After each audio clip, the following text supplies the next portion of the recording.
Bebe Loves! For today's kaartehan is Tara, samahan niyo ako ngayong araw na to. Napakarami kong labahan dahil halos isang taon na nga yatang nakatambak to, Dana. Lagu-lagu ko mo talaga, Bebe Loves, pero yung totoo na niyan, Diyos ko, matamad ko talaga. Kaya naman nagbunga na rin yung lagi nating pagtatambak ng mga labahan at naawa na nga itong Bebe Loves ko at ibinili na nga ako ng washing machine. Pero syempre, mas pinalevel up na nga itong biniling washing machine ng Bebe Loves ko dahil automatic na nga to. O, loko. Buti na lang talaga at effective nga yung lagi kong pagtatambak ng labahan kaya naman nairita na yung Bebe Loves ko at talaga namang binili na ako. Pangarap ko nga yung automatic na washing machine na ganito mga Bebe Loves, lalo na nga dahil tamad ako.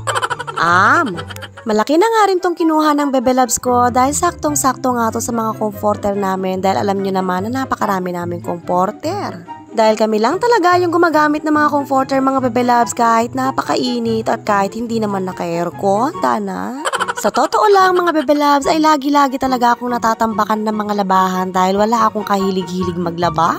Dahil ako talaga yung tipo na dibali na lang na pagtupiin mo ako maghapon, wag lang ako maglaba.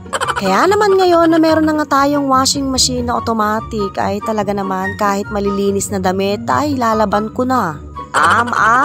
Kaya naman sana wala nang dahilan para matambakan pa ako ng mga labahan nito mga Bebe Loves dahil kung hindi, Diyos ko, mayalti na ako talaga kang ace kanini. Pero dapat lang naman talaga nabilan niya ako ng automatic na washing machine mga Bebe Loves dahil Diyos ko, kung alam nyo lang, ilang beses nagpapalit ng damit to. Sa loob ng isang araw, 3 o 4 na beses yata nagbibihis to, Diyos ko. Kaya kamatekan ta, Dana. Inaayos na nga namin dito itong nabili namin na washing machine mga Bebe Loves para nga mamaya ay masubukan na nga namin. Excited na nga ako mga Bebe Loves dahil ngayon ko palang yata mararanasan yung makita nga yung labahan namin na malinis. Hindi na nga mai-stress si Ace sa akin, syempre hindi na rin ako mai-stress sa kanya dahil binilan na niya ako. Napakalaki nga nitong washing na nabili mga Bebe Loves dahil 10.5 nga na kilos ay pwedeng-pwede dito. Inverter na nga rin siya kaya naman matipid sa kuryente pero hindi ko lang alam sa tubig.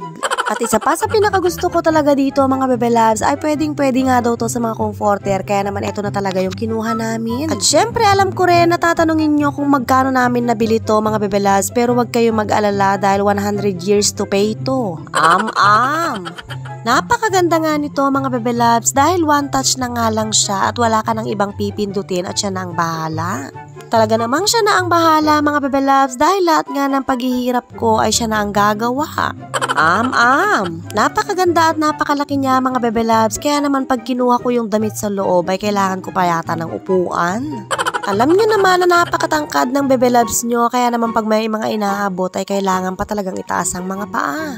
Di man lang rugo inisip ng asawa ko na napakataas ng washing, mga nano ko kaya abutan nini.